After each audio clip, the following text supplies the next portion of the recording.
Hi, go Vaughn and one and all, and welcome to the Literary Baptists. I'm Lee, and I'm here this evening with Nick and Maddie. Welcome to both of you. Thanks for being here. Thanks. Oh, gosh, you're so We never welcome. know. We never know what to say. You guys are the worst. We're just like, oh, hi. I'm an Thanks, introvert. Lee. My How's the pleasure. weather? Man, we had a snow today. First snow happened. Wow. Hated We it. had frost. So It's it's just cold frosty. here. It's cold Yeah. for us. It's like 40. In Louisiana, it's pretty cold. That would be cold for Louisiana, down in the swamp. Cold humidity really does stink. It's chilly. Yeah. That like gets into your bones. See, we just have the dry air up here in the Buckeye State. So I just get like nosebleeds every couple weeks when winter comes. But other than that, we're fine. So, well, we used to be a podcast that talked about Tolkien, but let's do you want to do a little roundup of what we've all been reading lately that isn't the Silmarillion? Let's Maddie, do what have it. you been reading? Ooh. Well, today I just finished finally The Hound of the Baskervilles by Ooh. Sherlock Holmes. Oh, That was a family read aloud. That was a lot of fun. I actually read it when I was in sixth grade and I don't remember it at all. So it was interesting reading it wow. again. You weren't horrified and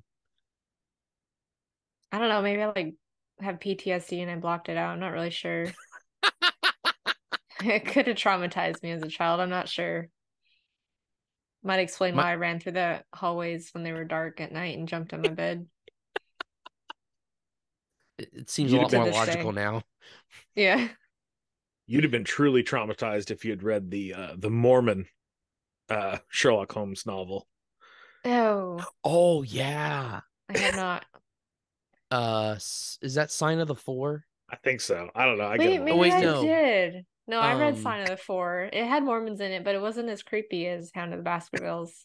Oh, well, fine then. I just think never mind. actually, I I won't Unless think you're it's say the really Study in afraid of Scarlet. Mormons. it. I I'm actually might gonna be. Google it now. I think that's a Study in Scarlet. Yeah. Yeah, I get them all Study in mixed up. Scarlet. I have them all in one collection, so it's very confusing because it's like I'm very visual. And so when they have all the names together, I'm like, I don't know. Yeah. But anyways, Hound of the Baskervilles was very good.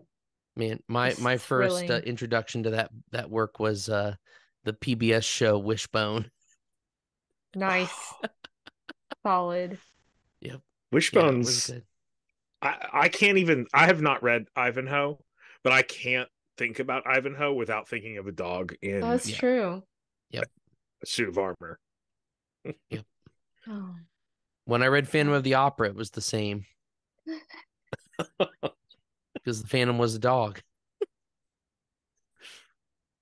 I think there was a Robin Hood one that I Oh yeah, remember. Oh that's a yeah. classic. That's a famous episode Yeah. with And his I little do green remember him outfit. dressed up as Sherlock. Yep. Yeah, with the hat, uh, Yep. and the coat. Classic. Man, That was a what a good great show. show. Man, I I loved that think show. one of the important things to remember though is if a show was great when you were a child, never watch it It'll ruin it. because you'll say, Yeah. "Why did I ever watch this dumb show? Why did I enjoy this?" So that's my rule. Wishbone, it was great, but I'm not going to watch it and ruin that. Speaking of that, you remember that annoying song that was like, "This is a song that never ends"? From Lamb Chop. Uh-huh. Yes. Yeah. It actually Yeah. doesn't say that. What? But we What does it say? I again it was a trauma experience for me to figure this out. But I think it's the song that doesn't end. But Oh, we always say it's the song that never ends. Sherry But when Lewis, 1988 album track, The Song That Doesn't End. right? What? So why do we all remember it a different way? It's like a psyop. I don't know. Like, Yeah. The straight song that doesn't conspiracy. end, also referred to as the song that never ends, is a self-referential and infinitely iterative children's song. It's like the people that thought it was the Berenstain Bears when it was the Berenstain Bears. Yeah. Yeah. But that What do they one, call? What do they call that? The Mandela effect. yeah. So I guess people thought that Nelson Mandela had died in prison in the 80s, which maybe he did. Maybe they replaced him like they did with Paul McCartney. Or Joe Biden in his Or Joe the Biden. weird Oh chin, dear. the ball Yeah. bearing chin. That was such a weird picture. And it wasn't just a trick of the lighting, because they got every angle on that chin, and it looked like it had two ball bearings in it. Oh man. The pictures, just pictures in general sometimes of Joe Biden always seems so odd. There's the one of him and the Carters, Jimmy Carter and his wife, where Jimmy Carter looks like he's a hobbit. He looks like he's maybe like 3 feet tall. I love that photo so much. Joe Biden is incredibly tall. Yeah. At least the one that I met once was incredibly tall. Now, I'm not saying that's the Joe Biden that we have today. but the one that I met was quite tall.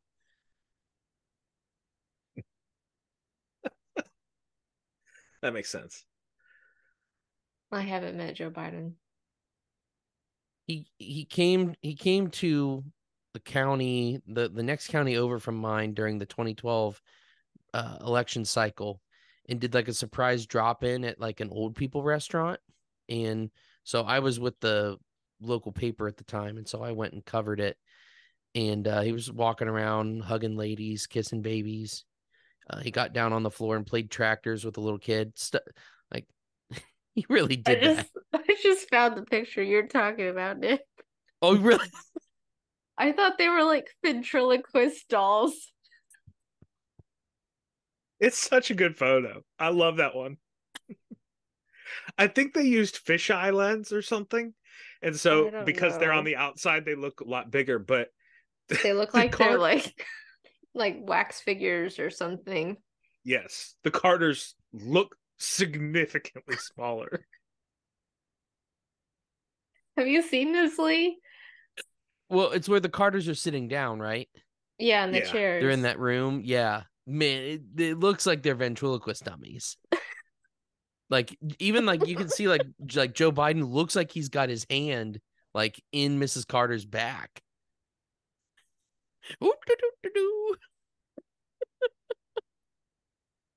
Yeah, I Oh mean, it my might be. gosh.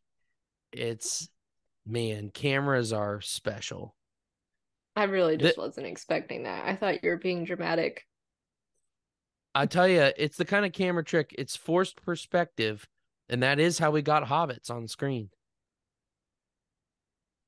Uh, But you can also tell from the length of her arm, she's a small lady, and he is a small yeah, man. yeah, They're but they like just kneeling not that next to the small. chair and like maybe the Bidens are Nephilim. Could be. Could be. I went with the Carters being hobbits, but but I guess But that's they kind of another. look like they're kneeling in a dollhouse. It does, yeah. The thing I appreciate as a short king is how badly Jimmy Carter's pants are hemmed. Yeah. Oh I've worn no. some of those hems before, where you have to take like 6 inches Yeah. short. You just stuff them up. We'll make a new cuff that won't that won't go flat. Oh no. Yeah, they're hobbits. They're hobbits. Wow. Okay. Man. So anyways, I also read Rebecca uh, by Daphne du Maurier. And I think I talked about that the last time, but it's so good. So if I did talk about it, it's still with me. And I would read it again. I think I bought it on Kindle at your recommendation. but I don't have my Kindle nearby. The scariest thing about recommending a book is that you talk it up too much, and then somebody reads it and is like, eh. But I Just really because I thoroughly liked it enjoyed doesn't it. mean you will. Yeah. I really did enjoy it, though. In fact, I watched the Alfred Hitchcock movie twice after reading that book. Oh man, great, great, great movie. Yeah. I watched, How I does think it there's hold like up? Is it a good adaptation? yes and no. They changed the storyline for some of it. I think they kind of tamed it down a little bit. Hmm. Um, and I don't think that they quite did justice to the anxiety that actually the main character, she doesn't have a name in the book. She's never given a name. Oh, So, interesting.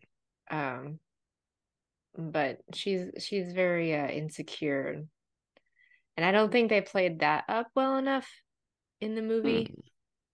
Hmm. But that's kind of hard to do, I guess, in a movie Yeah. because you're not getting that internal dialogue.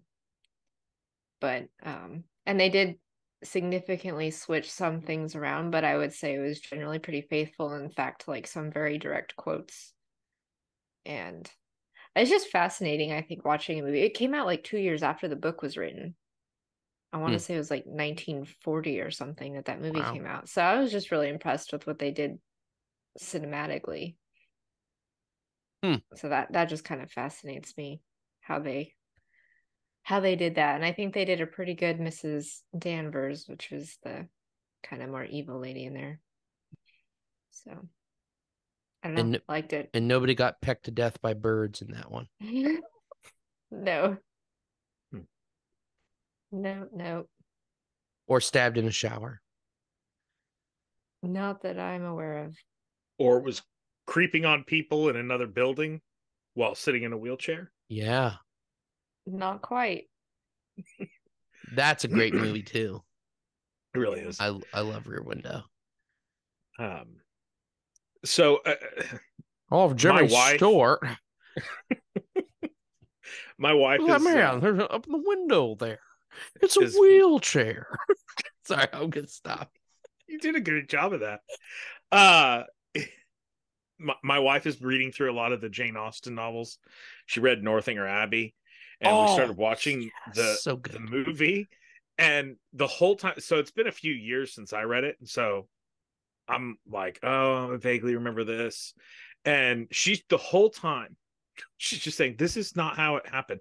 No, Mm. this is not how it's supposed to happen." And I've realized that maybe it's unpleasant to watch most movies right after reading whatever it Yes, is. Yeah. absolutely. Um, Even Lord of the Rings was, yeah, Yeah, it, yeah. it's a little difficult. Lord of the Rings is one of the best movie yeah, adaptations that there is. Now, yeah. one thing I And will it still say, makes drastic changes to the story.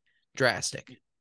yes, there's one author, Philip K. Dick, and I've read 3 of his books. I don't like them, but I enjoyed Man in the High Castle, the TV show, Man, I way need to more than watch I that. enjoyed the book. I enjoyed Blade Runner way more than I enjoyed Do Androids Blade Dream of Electric Runner. Sheep. I don't understand why the adaptations are great, but the his stories are not that good. He's not a good writer. The No. stories are good, I guess. It's the but they're not good. I don't I like thought them. you No. were gonna say Nicholas Sparks. Yeah, and Nicholas Sparks, the greatest writer of all time. I don't. I Yeah, mean, the Notebook movie is the way better Notebook. than the Notebook I book. couldn't think of the Notebook. I was like, what is that movie? uh the Notebook. Yeah, they ruined it. Mm. It's kind of funny to think about them ruining Northanger Abbey with a movie when like significant parts of Northanger Abbey are like how much people hate novels, Yeah. Yeah, which is really funny. it's a weird. It is a weird adaptation. I recognize it. It's got well, I Felicity don't know Jones, her. right? That is who it is. Yeah. Yeah. I was My going to call cousin. her the Star, but she's not the. She's not the one that she's in Rogue One. Yeah, she's the Rogue One girl. She also played Stephen Hawking's wife in the Hawking biopic, and then also somehow played um who's the now late evil Supreme Court justice? Ruth Bader Ginsburg. Yeah. Yeah. The wickedest woman in America. Which, by the way, if somebody has like a memorial of her on their social media profile, I'm like, avoid you. Sus. No thanks. To the trash you go. Yeah. Well, I guess that is saying something for the Rebecca movie. Because I Yeah. literally like I finished the book and I was like, I need more. I'm gonna look up this Hitchcock. And I watched it and I loved it. And then I watched the they had like a BBC, I think it was, which was actually rated R for a reason. Wow. Just for And like then one little like 15-second scene in there. But it was and like then from the 80s. yeah, it couldn't have been too racy even back then. It was a topless like moment. I was like, well, that Yikes. was not necessary whatsoever. But they did it because I guess getting rated R ratings in the 80s was what you had to do. Yeah. But it was okay. I didn't like the casting in that series as much, but they did a little bit more of a faithful job in some areas that the Hitchcock movie didn't. But I definitely prefer the Hitchcock movie over that. Didn't Netflix do a Rebecca too recently in the last I couple think of years? so. I haven't watched it. I'm sure I it's don't all have junked up Netflix. too. Yeah. Knowing that Netflix, I don't know. I mean, maybe they could surprise me, but Maybe. knowing that Netflix did it and having read the book, there's a lot that they could have run away with in the nefarious and debaucherous. Because it's not in the book, but it's like kind of implied some of the characters are up to no good. And I'm Yeah. sure that they would definitely, I've still the never heyday with that. forgiven Netflix for their Dracula series thing Ugh. that not only made Dracula gay, but they also turned Jonathan Harker into a vampire in it. And I was just like, shut up. Shut entirely up. Or the Anna Green Gables. Oh yeah. With the They don't. lesbian subplot. Yeah. Subtlety is not valued by Netflix. It's like let's put this in your face. Yeah. Yeah. Well, Whatever and not just generation they put, I don't know. Yeah. Yes, you're right. lack of not just subtlety Netflix. and Netflix and their ilk also every possible chance they can recast somebody with a close friendship and turn it into a gay relationship, they will gladly do it. Yeah. Every time. It's And like nobody really knows they'll what. convince you, they'll try to convince you that that's what it was all Mhm. along, and that they were just suppressing it because of oppression. That yeah, right. Yeah, you get to have an oppression narrative slid in there as well. And we wonder why everybody's lonely because it's like everybody's either alone or gay for their friend in all this media. Like, no wonder people are lonely. What is it, gay to have Exactly. friends now? In fact, Uh, like I was in a. Well, you want to go ahead, Nick? well, I was just gonna say I'm not looking forward to whatever they're gonna do with Narnia. Uh-huh. Oh, With Greta I forgot Gerwig. about that. Yeah. So Yep. Yeah, she made a terrible Little Women from what I've heard. they'll probably have Prince Caspian like gay with the whatever that dwarf was or Yeah. something. It'll be the new Toriel subplot. Jeez. I So probably shouldn't sad. give them ideas. They'll love it. Yeah. What were you gonna say, Maddie? I don't know. Got distracted. Romancing a gay dwarf Yeah. totally hijacked your train of thought. Oh, I remember now. That triggered it. No, I'm just kidding. I got into a conversation today about Michelangelo, and Oh, do someone was tell. saying, "Oh yeah, he's a sodomizer, homosexual, painted Eve to be a man, and all this kind of stuff." And it's like it's the product of these people that are reading everything, the literal platonic love. Like that's literally what Michelangelo was doing when he wrote about the love of like other men and people. It wasn't a romantic love. Yeah. Um, Yeah. but then our, I guess, generation, I don't know, our society, the way we're trained to read about everything, like you read love and then you hear, and then that's all it is. It's just a sexual romantic. It's only Um, Eros. There are no yes, other loves. It's exactly. Eros or loneliness. Yeah. It was funny because I was looking that up and I was like, am I like crazy here? Or was this not a thing? And I found like articles where people are like trying to push the benefits of platonic love relationships. Like, we need those again. And it's like, Mm, yeah, no, duh. yeah. Like, maybe not like the whole philosophy behind it as Christians necessarily, Yeah. but like Jonathan and David Yeah. and people like that, where it's like you can have very close friendships where Mhm. you truly love those people deeply and it's not gay. Yep. It I really think is true. it it manifests itself in men, especially in a very different way. I think because of all the like, oh, you're making it gay. I think men in friendships, the closer they are, the more it sounds like they just pretend that it's gay in a way. I'm trying to think of how to say this without, but it becomes kind of like a cover for that in a way. You know, like just jokingly saying "I love you" Yeah. Right. or things like that. Yeah. That I think that has worked itself out in that way as a joking, but it actually is um an indicator of close friendship. Yeah. Yeah. I It's a wonder real how much thing. of I wonder how much of that has like I'm sure a lot of it has fed into the stupid transgender and all that kind of stuff with the young kids. Like they're being told that if they deeply care about their friend, then they must be sexually attracted to You must them. have a crush on him. Yeah. Yeah. Yeah. I don't know. It's sad. Boo on all that. Maybe they're all, is it demisexual? There, Maybe. there's one where it's like you are only attracted to people that you have a close relationship with or something like that. It's like, Yeah. okay. Like,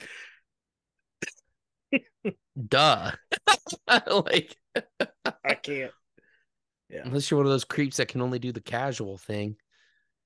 Yeah. So Uh weird. so People have thought way too much about themselves, but not introspectively. Like, how can you waste so much time like thinking about yourself to label yourself, but not actually be introspective at all? Is beyond me. Yeah. And it's like that.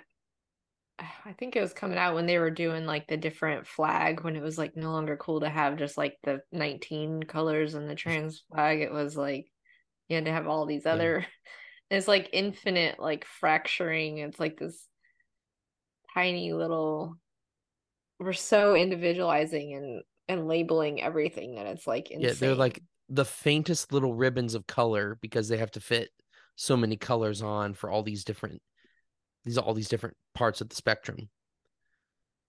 yeah. Well, and then they started stealing from Ohio culture and put that little the little cutout in there along the side The as well triangle? to try to Oh, yeah, oh, to try to mock the Ohio flag, which well, will be the mocking United Ohio States is flag one worthwhile. day. Okay. It, you will be our vassals.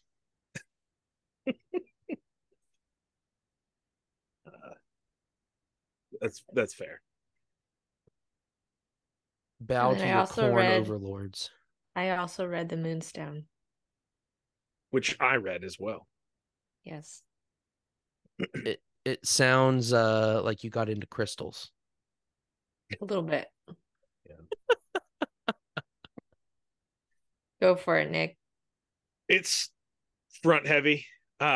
It's way better at the beginning. The first half is solid. The second half is not as great. The resolution is not as great. It pioneered a lot of the detective tropes that we have, and so we have to give it credit. The problem is that we're coming after having seen those things become just a normal thing. So, like listening to the Beatles. Yeah, it's hard to look at it in the fresh way that it probably was when it came out. Oh, it's an epistolary novel? Sort of, yeah. The one of the characters asks people to write about their experiences. So it takes the form of it. It's not actually letters, I guess. It's more just like diary here's entries? what happened that day. Here's what, yeah, they're almost like diary entries. I guess that still counts, but I thought it was pretty good, especially Mr. Betteridge, the first fellow who's writing, who's I would say probably, Maddie, would you say about like first half that he's the main? Yeah. And it doesn't say a lot. It doesn't like comment on the world, or it doesn't have some kind of deeper meaning. It's a story. But it was enjoyable. Yeah, we can find the deeper meaning. I'm sure that you could. But quite a list of characters, though. It was a little difficult for me to keep track of, but I think that was because it got long. But yeah, I'm the same. I really enjoyed the beginning of it for sure. And I'm glad that I read it because it's pretty fascinating. If anything, it was like kind of reading that and then later reading some Sherlock and having read Dracula, similar vein, you know, from different angles. Dracula has like the more epistolary aspect. Sherlock obviously being more detective with epistolary. So that was just kind of interesting to look at it like through a backward lens to try to kind of see where you could see like the beginnings of that type of novel. But I did kind of lose interest in the story over time. But it wrapped up fine. So it definitely wasn't like terrible by any means, but just wasn't my favorite. It was probably too long for what it could have been. I'll agree with that. But I think that's it that I read. Nick, anything else on top of the Moonstone? I have read a few Agatha Christie novels. They're just short, and I love reading them in between other things. And like your palate cleanser. Yeah, because they're just fun, and there's so many, and I probably will never read all of them, and so just they're fun. I've been reading the Tommy and Tuppence stories this year. I have one novel left. I've read, there was a short story collection and I guess 3 novels.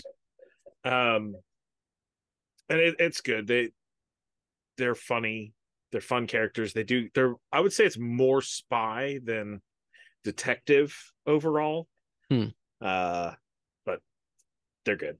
And I've also not like reading cover to cover, but just kind of looking through a lot of this book. Lorraine Bettner wrote this book on Roman Catholicism, and trying to study up on some of the differences and between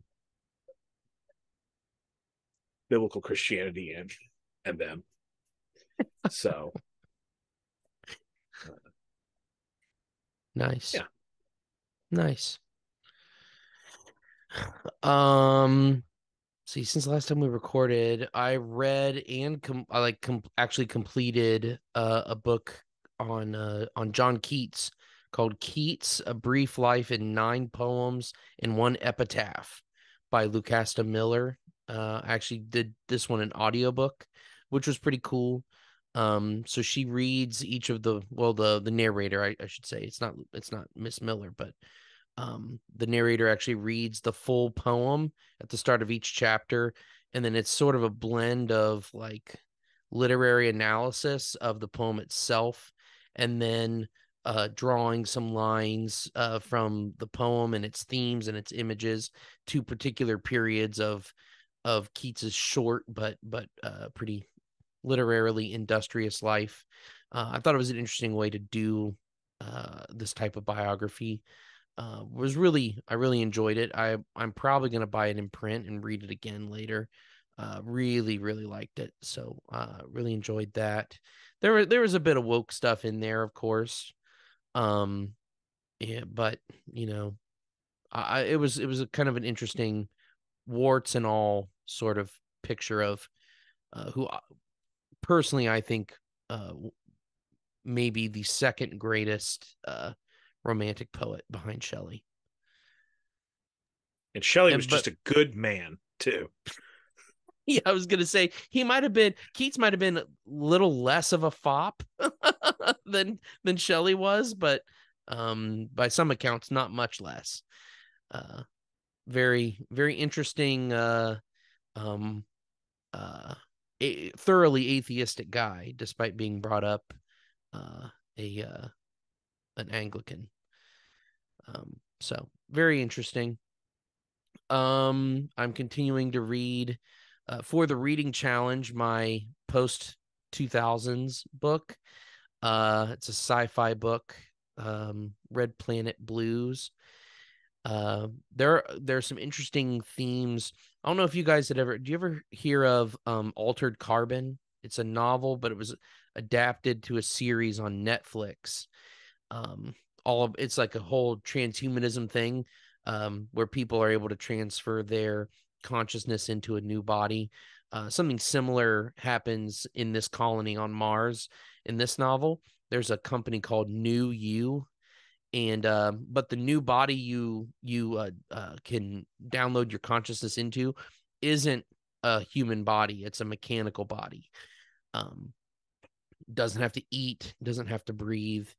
And so a lot of people choose these bodies when they go to live on Mars, because you actually have to pay a life support tax in this, dome, basically bubble that they live in on the surface of Mars. So there's interesting dynamics. There's a guy who apparently unalives himself. That might not be quite so simple with all these factors in play. So I'm about a fourth of the way through it right now. It's definitely pretty interesting. It's pulpy. It's not great literature by any means, but there's definitely some interesting themes that are being looked at. So I'm enjoying that so far. What else? I'm reading a book. Actually, it's with the men's group at church. I actually have my copy of it right here that I'm actually enjoying. Not that I wouldn't enjoy it, but I really am enjoying it. It's called Safe and Sound: Standing Firm in Spiritual Battles by David Powlison. And it's probably not gonna. Here we go. I don't know why my background always hates when I hold a book up, but it comes a little bit from a biblical counseling background, but it's actually been really good. It's short as well, in a nice, entry level discussion of what spiritual warfare is, how we can recognize it, things we can do to engage in the battle, and both on the defensive and even offensive side, which is something we don't think about a ton. So I'm really enjoying that. At the same time, also reading the Quran, which has taken a lot of my time and energy because it is incredibly difficult. It's yeah. I was hoping we'd be a little further along in it by now. I'm reading it with one of the guys at church, and never read anything quite like it. I'll say that. It is not good literature, that's for sure. Is Unless you that really like, what's like difficult about it? yeah, it's like really stream of consciousness type stuff, and it'll make references to things that like, or like references to like Moses or even Jonah once, or Abraham. That'll be things that sound kind of like the Bible, but totally recast in a different way. And then just interspersed with like commands and reminders of rewards to come. And it's just like thematic whiplash. It's just bing, bing, bing, bing, bing, one thing after the next, ping ponging, surah to surah, very repetitive. So it's taken a lot of energy to read and, pull some things out to talk about. Just a strange work. I wonder if there is a way to read it. So the surahs are organized by length, right? More or less, yeah. The longest one was definitely the first, And I think towards the end they just are like like a basically nothing. paragraph. Yeah, I wonder if there is a better organization system that would make a little bit more sense. Like a chronological Bible maybe. exists. Maybe Maybe there's like a if there were narratives, it would chronological. help. But they're really like there's like interspersed narratives in different surahs. Some Yeah. surahs don't even have narrative. It's like straight up instructions, like how to structure your will and what children should inherit, however much percentage of your property, if it's a son versus a daughter. Um, so it's just weird. There's no like book of Proverbs, you know what I mean? There's no like Genesis account, but over the course, I'm about halfway through it, and I've been told 2 or 3 different times how God made man, and each time it's a little different than the other. So, just like, Is okay, there a lot of theology, or is it more like work? Here's the it's all, commands. it's all yeah, it's commands. Like it'll be like a command. God is merciful. Um, like for instance, it talks about like, God loves those who pray, who say the prayers and give the prescribed alms. It uses that phrase, prescribed alms, constantly. I'm halfway through. It hasn't even told us what the prescription is, like how much to give. So it's like, give the prescribed alms. Okay, prescribe them, please. They have not been prescribed yet.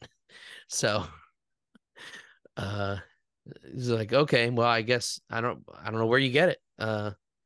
Whether that's coming from a commentary later or something, or if it's subtextual and I just don't get it or what, but still hasn't told me how much. So So what you're telling me is that a book that was written over thousands of years by many different authors has a stronger story and theme and is better than one book that was written by a one guy and he couldn't organize it better. well, I will say to that, yes, but for the one thing on the side of that one guy is that demons aren't very good at getting their point across. Sometimes. And maybe on the other hand, God is. Yes. Okay. I think that's a fair assessment. Okay. Speaking of spiritual warfare. I Yeah. wonder if his demon was illiterate like Joseph Smith's. Could be. Maybe a lot of them are. Maybe they all are. His at least was literate enough to take the name Gabriel to give a little bit of credence, whereas wherever Moroni comes from, that's a weird angel name. It's not good when your angel's name contains the word moron. Yeah. It's not good. Maybe that was like an accusation against Joseph Smith. My name's Moroni. You moron. I moron. I mean moron I. I don't know. He didn't realize it was an insult. It's like Stephen Furtick with the Unqualified book. Yeah. Oh, yeah. You call me unqualified? I'll show you how unqualified I am. I'm going to write a whole book about it. Oh boy. So, well, this evening, Nick, you had a couple important topics that you wanted to discuss. Is that right? I have a rant and then a question, and they're not related. So the rant, and I'll start with that. The rant is, it's not really a rant. It's more like, I think the English language is great, and I think it's great for literature. I think it's great just in general, and I don't think it gets enough appreciation. So I thought I would just mention a few of the ways in which I think the English language is one of the best. Now, I'm going to start by saying that it is the most commonly spoken language in the world. So I looked it up, and everybody always says Chinese, that Mandarin is the most spoken language, but that's only primary speakers. If you count anybody, like there are a lot of people who, maybe Swedish is their first language, but they also know English. If you count people who have it as a secondary language, English wins. It's like 1.4 billion up to 2 billion people speak English. So, and Mandarin Chinese is like a 1.1. So, does that mean we need to change the phrase lingua franca to be lingua anglica? Well, maybe.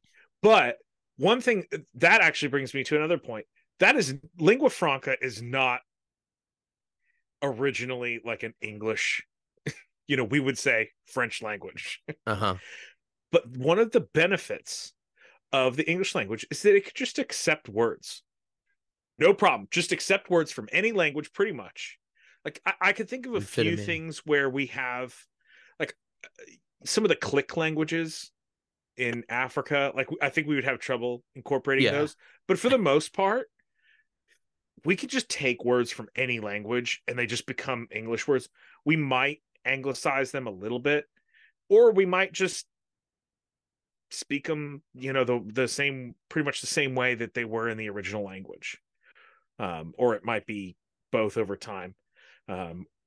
Or you might have, some people saying the country of Chile, and other people are like Chile.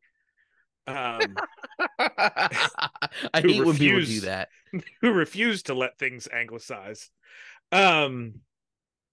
So those are some of the first ones. One of the great things about it being such a popular language around the world is that if something wasn't written in English, if it's translated, most likely it's in English. You're not likely to have something written in Spanish that gets translated into Swedish or Chinese without getting translated into English as well. If it's written in another language, it's getting translated, it's going to be in English. And beyond that, we already have a sizable, respectable body of literature that is natively English. Like, we have great poetry. We have great,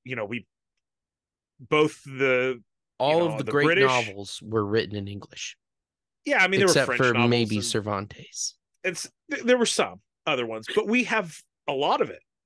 And if we don't, then it's translated pretty much. Yeah. Not every language, I'm sure that like Maltese, I don't think they have probably a great like, oh yeah, Maltese literature. I don't know anything about it. They I mean, it's did a have small that one country. That's what, falcon that one time that everybody wanted. which is originally written in English. So, um, and then other languages do have things, Greek, but that was a long Ancient. time ago. Yeah. Yeah, that's ancient. Um, English language it's like some of the best stuff out there. Um, and kind of fitting into that is the English language retains its history. So it's not consistent. It's not centralized like French, where it's, here's how you spell, here's how you pronounce. Even Japanese, like they have to have consonant vowel, like those certain sounds that have to go together always. And so like sometimes they'll translate words and it just sounds weird. We can take in the word, but we can keep that history with it. So the thing the pig, pork, cow, beef thing that happened with the Norman invasion, where you have the animal Saxon name along with the food Norman name. Yeah, So the ingredients are Anglo-Saxon and the meal is French, basically. Yeah. Right? Yeah. Yeah. Yeah. So cow is a Saxon word and beef is it's a French word. So we have history like built into things, and there's meanings to them, and then we have odd words and spellings. I was thinking about knife.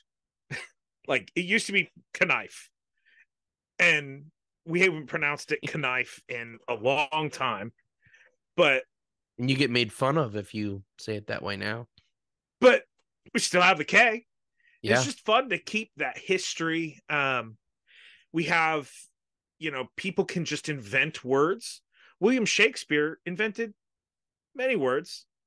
He just invented them. So we have stories and meanings in these words. I don't think that you could have had a Tolkien in any language other than English. Like you could not have had a French Tolkien. Here. So, and part of that is that we don't have the strict rules and centralization that French does. It has rules. It's always pronounced this way, except if it's this. And we have some rules, but you can change them if you want. It's based on the speaker. It's human level. It's not like administrative bureaucratic level. It's a democratic language. Yeah, it's a democratic language. and it's got that character with those weird spellings and weird phrases. I was thinking about, do you remember the like 90s Christian punk band Goaty Hook? I do. Oh, okay. I'm so glad you bring this up. So that that word, the first word, GHOTI. OTI, that's fish. And it's I didn't remember. I don't remember exactly what it is. It's like the GH in rough, and I don't remember what the O and is supposed to be. as in like initiate. Yeah. Yeah. And so where the TI makes an SH sound. Yeah, it's fish. Although they pronounced it in the band, I think, as goatee. Anyway, we can have that I'm like kind of going stuff down like memory lane right now. I'm so glad you brought them up. So that's the end of my rant, but I just wanted to show some appreciation to the language that we're speaking right now, because people will be like, oh, to learn. It's like, yeah, it is, but that's because it has character, it has depth and history and flexibility that something like French or Italian, that has rules and set rules, doesn't necessarily have. So I agree. I love English. I think it's really cool just to see all the different influences that have affected the English language. I think that's like the most fascinating part of it. And I think also people get a little caught up with like the language as far as spoken language versus written, because that's where you get a lot of those other rules as well in terms of spelling and things like that, where you can speak the language and not spell it the right way. But it's like one of my favorite things to do is to go online and look up words and their etymology. It's like one of my top hits Yeah. on my searches. I'll just like, what is the etymology of this word? What is the etymology of that word? It's just really fascinating to see how we just kind of adopt in a lot of words and run with it, like you said. Yeah. And it is hard to learn as a non-native language because we don't like all our rules have exceptions. Mm-hmm. But you could Yeah. thank all the other languages for that we've Yeah. come from. Yeah, with all the different inputs from other languages, you'd have to have a long list of exceptions to make it all work. Have you ever listened to those videos where they make it sound like they're speaking English, but you can't understand it, so you know what it sounds like to Yeah. a non-native speaker? They're correct, by the It's way. It They so really sounds are. weird. exactly like English. Yep. It's so weird. What's it? There was a song, an Italian guy made a song that was meant to sound like English, Yes. and it's basically like, you remember Simlish from The Sims, the video game, Yeah. Yeah. where it's just like gobbledygook, like Yeah. half correct, half wrong words, but but it sounds right. Yep. It That's was what like that a song sounds like. major hit in Italy in like the Yeah, 70s, I think it was. It was very it's like disco a 70s type music. chart-topping hit. And they were like, yep, this is totally American. So funny. Oh, man. And we're still I, listening to it. I could do that You with are. French, I think. Not right now, but just make up French. When Je you're ne not parle tired. pas. Yeah, I could just like make sounds that I think sound French, but Yeah. maybe other people don't. I always wondered if like Rammstein was like pulling my leg, and I thought we were just listening to like just angry sounds. It's not like actually German. Probably. We'll never know. Yeah. Yeah.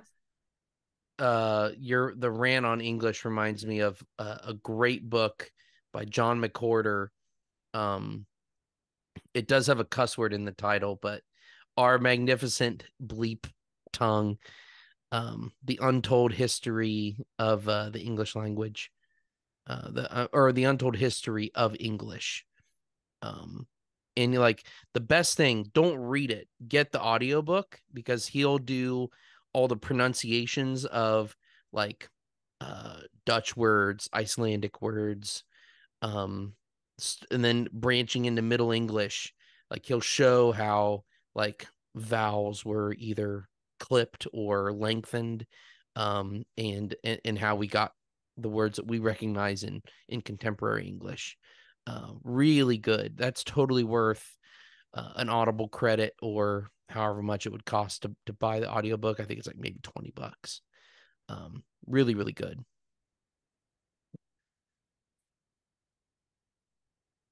So we all like English. Jawohl. Okay.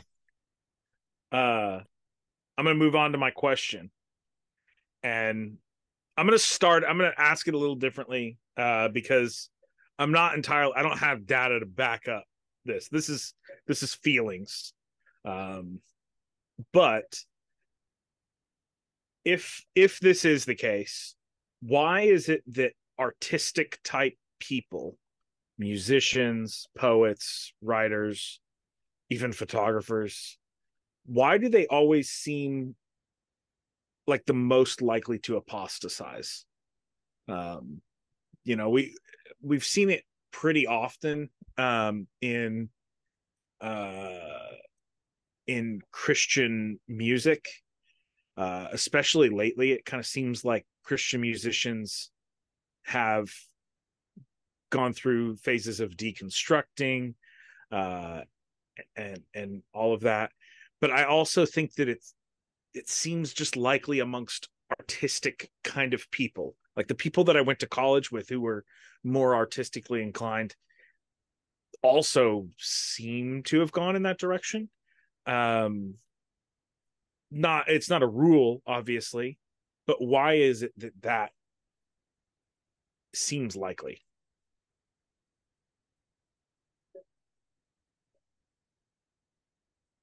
Well, I have one thought, and I think this is one thing. I have other thoughts, but I'll start with this one, and throw my other one in later. I think on the musical front, one of the common denominators, and this is true of any musical artist, um, but especially of the Christian ones, touring and doing live shows. Whether these guys are in a rock band, but even the praise, quote unquote, praise band leaders and worship leaders, um, they're touring and they're not part of a local church. They miss out on local church life. They're not being regularly taught by a faithful pastor. Their souls aren't being cared for by their pastor, and elders. They're not receiving ministry in the ordinary means of grace. They may even see themselves as, you know, uh, ministering in their own way, in a self-appointed way through their music, for example. And so the more that you're isolated from an actual church, the higher likelihood of being influenced by bad influences, whether it's your own pride and thinking you're smart and you're an innovator and you figured out theological problems, and orthodox theology can't cover it, or you just get bored and you go on onto something else. But I think being necessarily divorced from the local church, for the sake of touring, uh, is a big part of at least the musician side.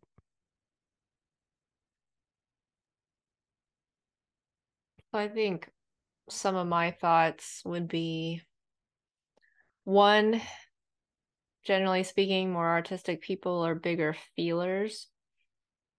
Um, they just seem to be more guided by their emotions and feelings. So sometimes that type of personality or something might be more inclined to follow those, just what feels right or feels good, or kind of just being a little bit more of a slave to sentimentality. Obviously that's painting with a broad brush, but I think that's just generally pretty true for most artists. But then on that side, I think it's too that we've kind of divorced art from like logic and learning, in that way. And I think that, Contemporary Christianity is not aesthetic. right. So it's like we've kind of created that monster a little bit, I think, where it used to be that people generally, like if you're theologically trained, Mm-hmm. then you express that in your art. Yeah. But it seems like our culture generally is like kind of the reverse, like express first, think later, maybe. Mm-hmm. Um, and there's just that, and I think that bleeds into the church side of things where, well, and then also like kind of adjacent to that, just kind of reminds me of like the South Park thing where, you know, they they can make it big on the Christian charts because it's an easier pool.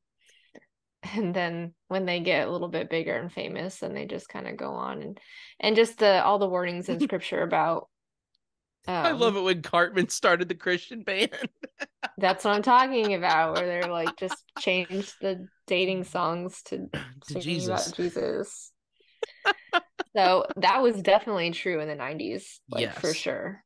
Yes.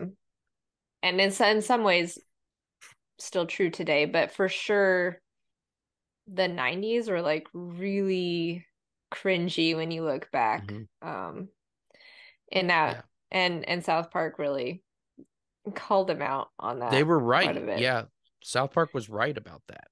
Yeah. So I think that's kind of why we see a lot. I mean, even Elisa Childers talks about that in her own experience, being a Christian Oh, artist yeah. touring. There just wasn't a lot of theological training. They were just kind of like thrown in it, like sing these, and then Christians wanted their own genre of music and they were just kind of fed to the wolves that way.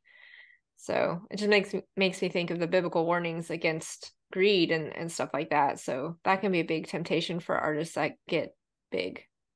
Um, because they never really had a really strong foundation. They were just kind of thrown in it. And who knows how many of those songs they actually wrote themselves. I don't know. Depends. Yeah. Well, and we've had a big, secular sacred divide too.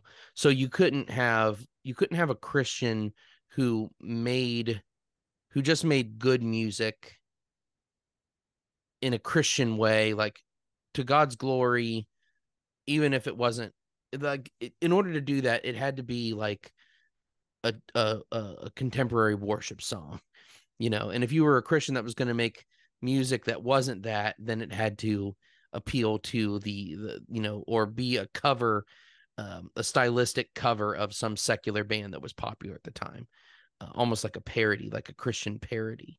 Um, But and then really, there we was also that theme of like being like, we're not a Christian band, we're Christians in a band. yeah, And those people are, I don't know, I'm they're gonna not just Christians make up a anymore. statistic. Yeah, but those people are not Christians anymore. Uh I don't know. So that one could go either way. Um Yeah, I think Another, the music is like especially significant, I think, with just how easy it is to make music yeah, and record.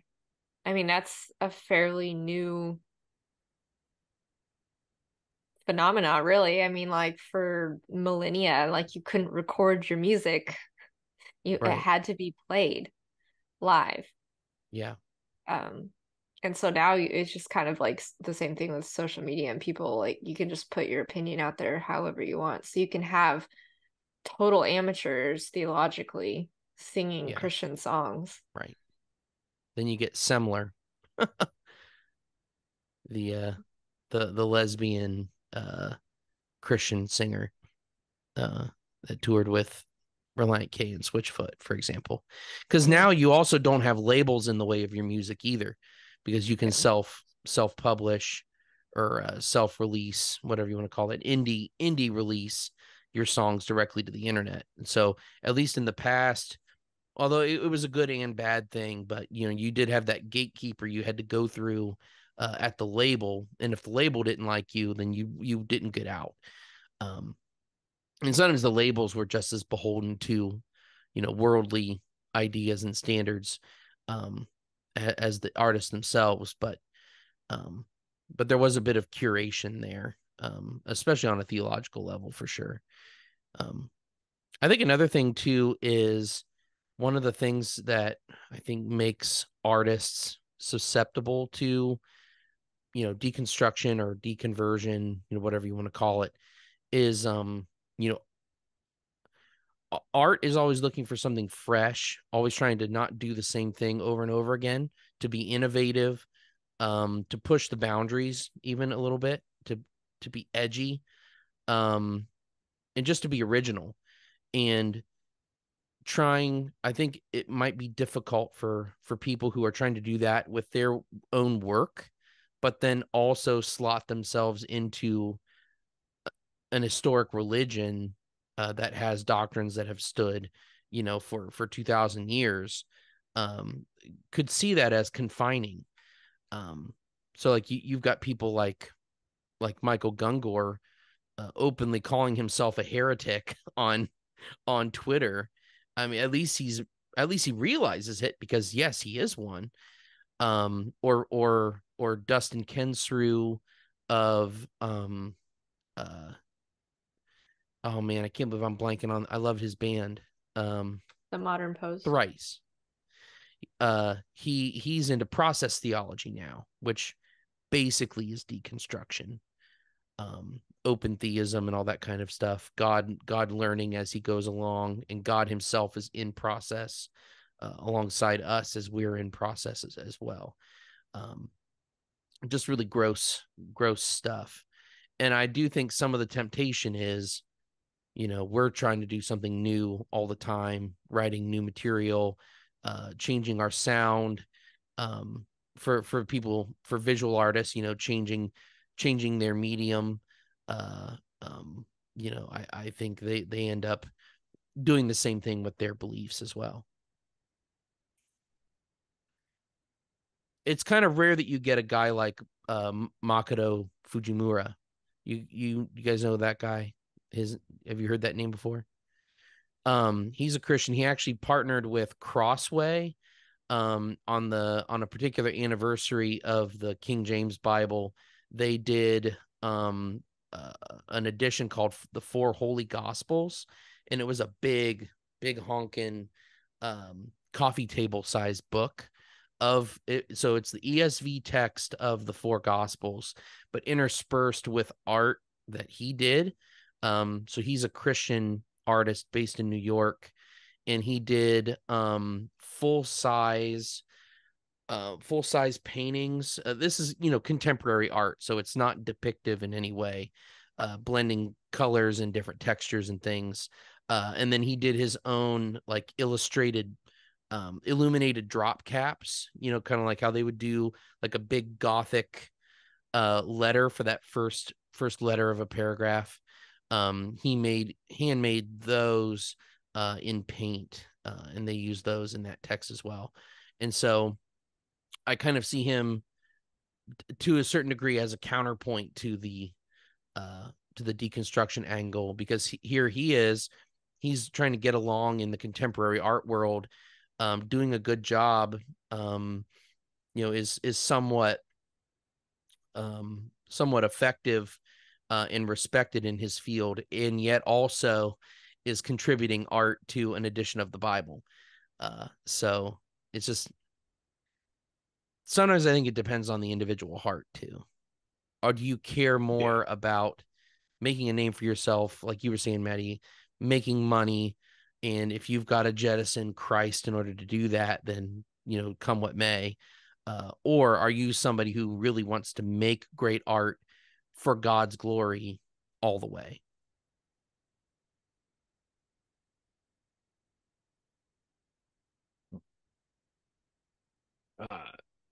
I had one thought that is sort of similar, but it is that we don't have as many great examples of people.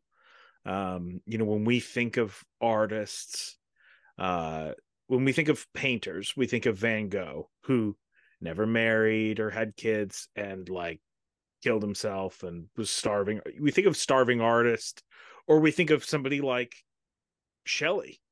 Mm-hmm. We think about these people that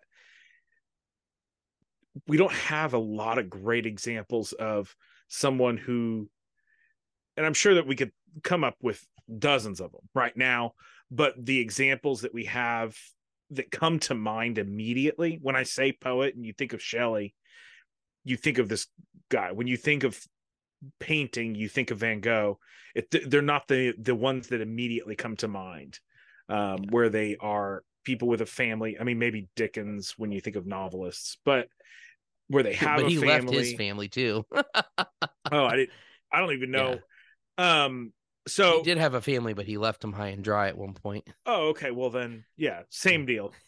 So I think the examples, and when you think of like popular music, you think of the Beatles, Elvis, Like, I don't know, Rolling Stones. Rolling Stones. We could think of a bunch of people that are involved in popular music, and I don't know that looking at the life of John Lennon is, in my opinion, is not a good example.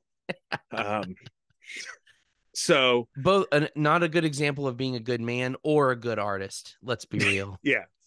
Lennon True. was mid at best. Amen. George Harrison was the greatest Beatle. Paul McCartney exists too. That's where I'll take my stand. No. Paul McCartney's just an old woman. He is a great bassist, though. I liked second McCartney. Yeah. The first one died. We all know that. Yeah, that one's dead. The new McCartney's good. But I don't know who in Christian music is the person that we would look to. I don't know W. enough. Smith. I think he's still within. I don't know. I have no idea. So yeah, he's fine. But it might be that the examples that first come to mind when we think of like the greats, they usually didn't live well. So I don't know. It's a question that probably there are multiple answers and there isn't one good answer, but it seems like there's a lot of times the greats were only great after they were dead. Yeah. It's not always true, but kind like of. Joyce Kilmer. Especially for like the artists and stuff, they got more popular after they were dead. But a lot of that had to do with just like kind of philosophical movements also, just the different movements and the way their art was influenced by that. Yeah. I wonder if there's a pride angle there too, even for an artist that like never made money, like Van Gogh, to go back to him, so he sold some paintings in his life and people knew who he was, but he wasn't, he didn't have any like social cachet in his world. And yet there was a certain amount of pride there to keep going instead of doing something more practical and make a living. He was going to pursue the art, even if it killed him, and it kind of did. And I wonder if that drive becomes sinful for some of those folks and brings them to ruin. Being passionate about your work is one thing, but to be so like the art, art is taking something within you and putting it out there for other people's consumption, right? There's a bit of the artist in every work of art, whether it's a song or a painting or whatever the thing may be, right? They're taking something of themselves and putting it out there. And I think there's a certain amount of pride in that act that can be sinful and really destroy people from the inside out. Do you think, like, to be truly great in one of those areas, almost, do you think that it requires it? I think about, like, for example, like a basketball player, the amount of practice and effort that you have to put in to become a great basketball player. Mm-hmm. It takes your life, and you don't have time for other things. You don't have time for family. You don't have time to go to church. You are playing basketball. Do you think that it's the same with the arts, where to be considered one of the greats, you actually do have to almost, maybe not necessarily, but you have to pretty much make that sacrifice? Yeah, no, I do. And I think this is where the significance of the passage of time comes in, because as that artist goes along, sorry, I thought I was going to make it through. I couldn't. but so if you're leaving it all out there, if you're leaving it all out on the court, or every time you practice, or everything goes on the canvas, or into Logic Pro, or whatever, over time, there's so much, you have taken so much of yourself and put it into that, instead of perhaps other things that you are responsible before God for doing. You sacrifice God-given responsibilities for the sake of this one thing that is destructive. And over time, it will, more of you will be on the canvas, or on record, or wherever. More of you will be there than with your family, or the people that God's called you to be in community with. Not going to church, not being at dinner to eat with your spouse and your children. You end up sacrificing in those ways for yourself, for posterity, and maybe to make a great amount of money in the meantime. And I think a lot of artists have used that as their, well, this is how I support my family. So if I'm not putting 150% into this, I'm letting my family down. Maybe not. Because you still need to see the family you're trying to support too. Otherwise you run into a Breaking Bad type scenario. Some people will get that. But I don't know. That's my spitball take, I guess. All right. I don't think that we have a full answer, but I think those are good. Like, sides of the prism. Yeah. Well, I think it's an interesting contrast too when you think of somebody like Lewis or Tolkien, who their art was a reflection of their beliefs and could not be divorced from it. And they are truly great. Like, if you want to talk about great Christian artists in terms of literature, it's hard to imagine how they could have written what they wrote without their faith. Yeah. And they didn't.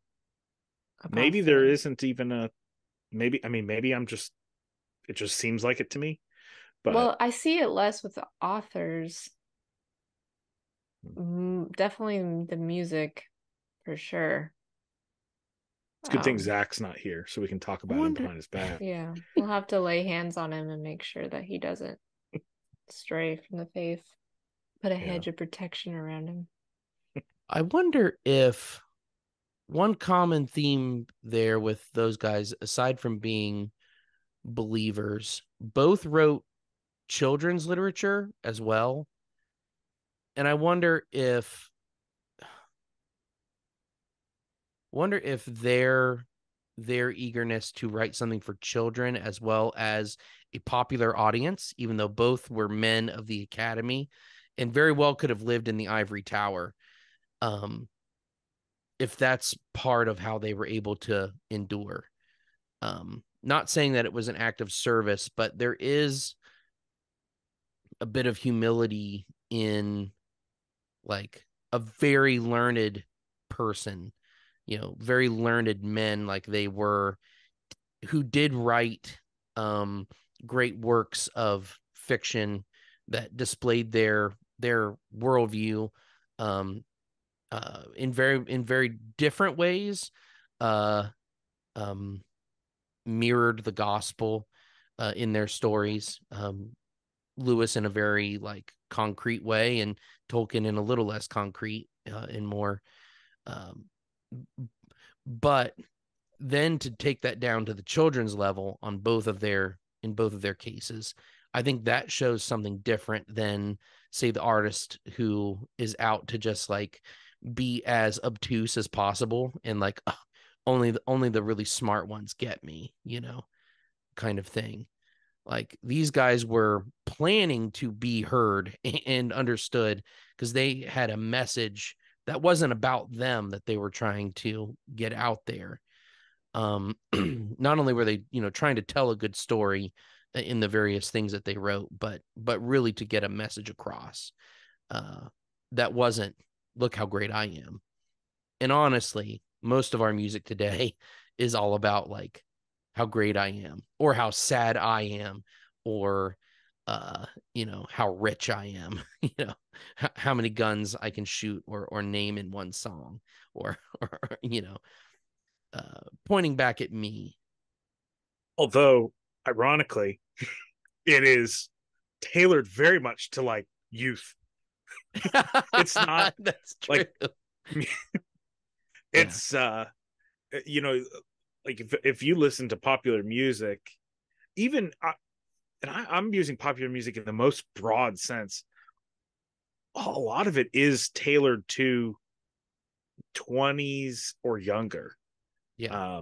Even Adult adolescence. even if you're talking about like something that's clearly not for kids, it's still like for youth. People don't write a lot of music for like middle-aged people.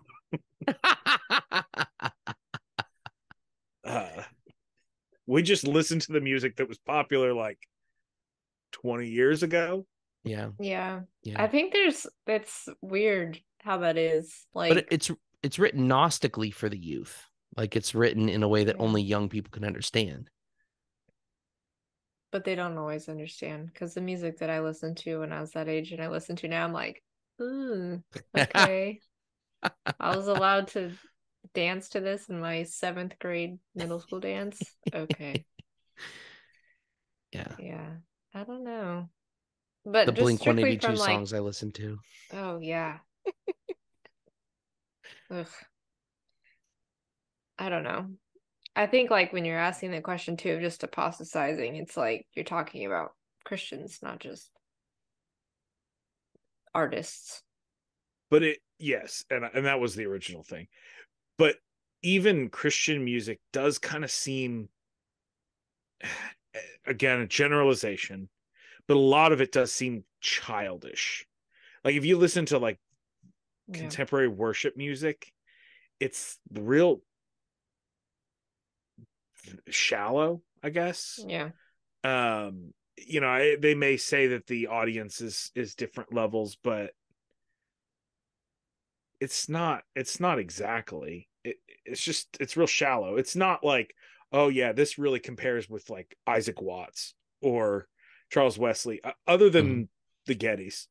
I'll give Yeah. them some credit, and a few other people, but for the most part you're like, this is real shallow. Hmm. Well, Hmm. we as a society are shallow. Yeah. Like That's we're all fair. kind of stupid. Like Yeah. we just my son, his history curriculum, which I love, has a lot of original sources, and we just read Patrick Henry's Give Me Liberty or Give Me Death. And we were all just like, this is nuts. Like this is how people talked back then. Like here we are. And I encountered a lot when I glow over how much I love Victorian novels. Um and I talk to other people and they're like, "Oh, I can't. It's too difficult. I can't." And it's not generally because they're actually like stupid. Like people think that they're stupid because they can't read it. I'm like, no, you're not stupid. You just have to develop like endurance Yeah. and a little bit of it takes time. Like you're not gonna just jump into Victorian novel like Jane Eyre and just like understand every word that she writes because we don't talk like that. We don't read like that anymore.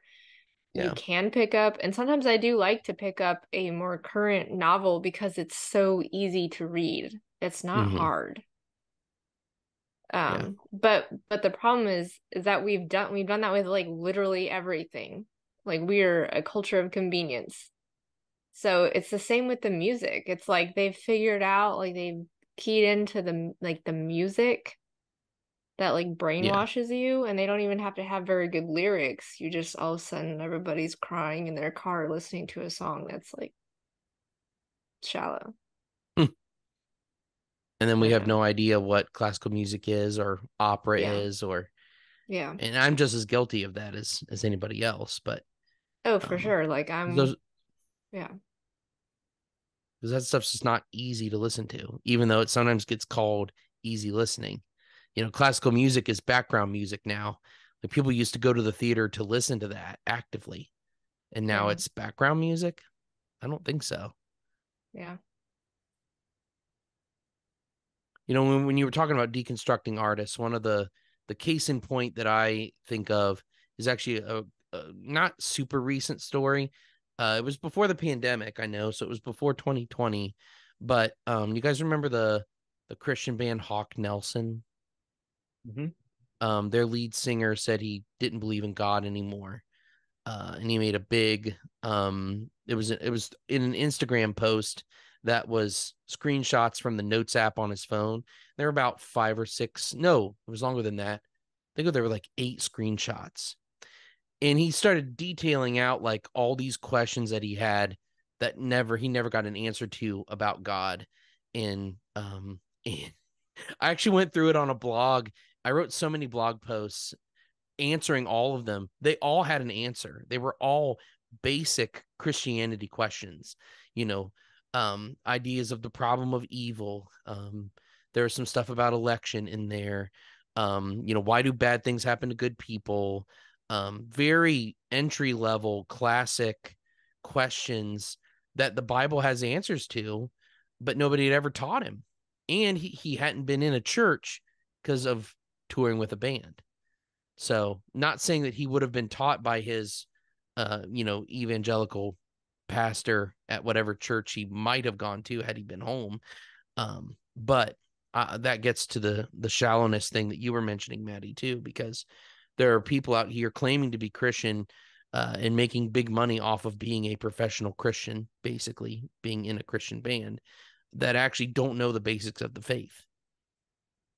It's easy to deconstruct when you might not have ever actually repented and believed at all in the first place. Yeah. Yeah, that's exactly something I was thinking of, was we don't catechize our kids anymore. Like little kids knew way more theologically than most adults that have been in church for 30 years know today, myself included, growing up. And my parents definitely tried to instill the scripture, and I think they did a pretty good job with that, but there wasn't that deeper discussion and working it out like you were saying. And so yeah, it's a lot of times, not maybe every time, but a lot of time you read somebody who's leaving and deconstructing and you read their explanation why, it's like you don't really even know what you're talking about. Like there are, like you're asking questions that there are answers to. Sometimes you're asking the wrong questions, and sometimes it's just obvious you don't want to hear the answer. Yeah, and that says a lot. Yeah. On the catechizing, one other story, and then I'll shut up for a minute. This evening I went to an event at my local theater. A group from the community was doing a selection of Edgar Allan Poe's works in a reader's theater format. One of the members at church was in the cast, and so I went there. Other people from church were there, and so several of our teen boys were sitting behind me at the theater. And in one of the skits that they were doing, it was actually a parody satire type skit that Poe had written, I think called Lionizing or Lionize, something like that. And at the beginning, the main guy asks, what is my life's chief end? And he had discovered that his chief end was studying noses, and especially the greatness of his own nose. It was really funny. The whole skit was incredibly funny, but it's so random. It's super random.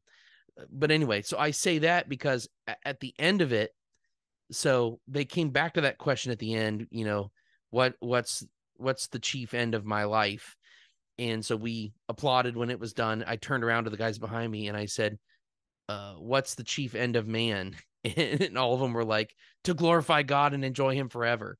Like, there we go. So, like, we got to have a catechism moment at an Edgar Allan Poe reading. But those parents had done the work, and God's, grown a lot of fruit on those trees, and it's just really cool. Poe lived in a world where he knew. I mean, I'm sure that was an actual reference to, like it wasn't an accident that he has that in there, and so I'm pretty sure he did have access to some of that, and it would have been general knowledge.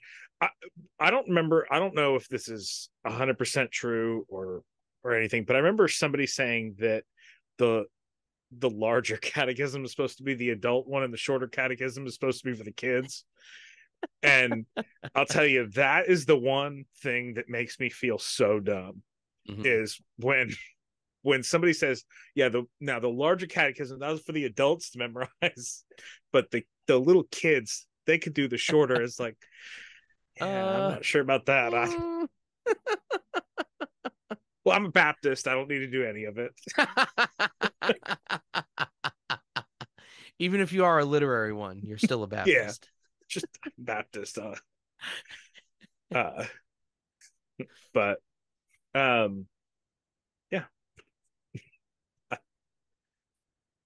Catechism is important, and yes, I need to do a better job of it, and I feel like we need to catch up. Catechize your kids so that they can be baptized upon profession of faith. I'm a third of the way there.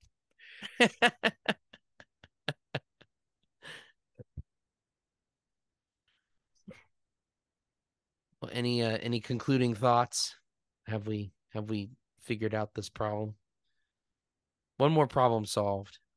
Yeah, it's solved. Fantastic. Maddie, did you want to plug something? You don't have to. I can cut it out, but if you wanted to, you could. If this is going out sometime before the 7th of November, it will. Then I will absolutely plug. For our adoption, if anyone is still listening and wants to hear about it. So we're pursuing adoption from Colombia. And we're in the middle of that process, and we actually entered a fundraising campaign because adopting internationally is not cheap. And we actually made this really goofy video. I had the grand idea of we had to do a video entry to get into the top 10. And I just could not get it out of my head that I wanted to do like a Family Matters parody. They sent us like examples of other families that had won in the past, and none of they were all very serious and like emotional and stuff. And I was just like, I don't know. I just wanted to do a Family Matters thing. So we talked about it for a couple days, and I was like, I think we should just do it. And if they look at it and we're like, oh, these guys are jokers, and just blow us off, then whatever. At least it was fun. But we did it. It came out really great, and we found out Monday that we're not supposed to tell anything until Wednesday, but that's fine. It's tomorrow. And this will already come out after that, so no big deal. But we found out that we made the top 10. Nice. So by making the top 10, now we're in this like crazy campaign mode where we have to pimp out t-shirts for lack of a better word. But in order to vote for our family, you have to buy a shirt. In the past, they said that they would just share shirts to sell to raise money, but then you can just vote. But they're like, ultimately, they weren't able to really help a lot with the adoptions because people would just vote and not buy a shirt. So the buying of the shirt goes into the big pool pot of money, and whichever family sells the most shirts and gets the most votes will win up to $30,000 towards their adoption campaign. And that would be awesome. And actually, they said last year enough of the families got enough shirts sold that they were actually able to fully fund 2 adoptions. Wow. So yeah, and then every other family still got a few $1,000s each. So all of it matters. So we'll put the link in the show notes where you can go to our page, and you should, as I've been told, you could actually see our video. So if you really want to see our cheesy Family Matters intro video, I've been told that's supposed to be linked with our little shop. So if you want to support our family, a Reformed Baptist family adopting from Colombia, we'll catechize that kid too. And Based. yeah, so he'll get it. And we're super excited. And then if you watch the video, you can learn a little bit more about our adoption. And I will be trying to figure out how to become a social media influencer over the next 7 days. Which I'm more of a meme person, but I might just stay in my lane and just do a lot of parodies on like 90s I don't stuff. know. Memes are Meme pretty people influential. are influencers. Well, it counts. Meme us some t-shirt sales. That's all I'm saying. We need this to go far and wide, which is actually what the shirt says. We didn't design it or anything. It's all the same shirt for everybody, but it says far and wide on it. So share it far and wide. Based. It's going in the notes. We'll try to make it as easy as possible to show some practical love. Yes. All right. A little bit goes a long way. For sure. For sure.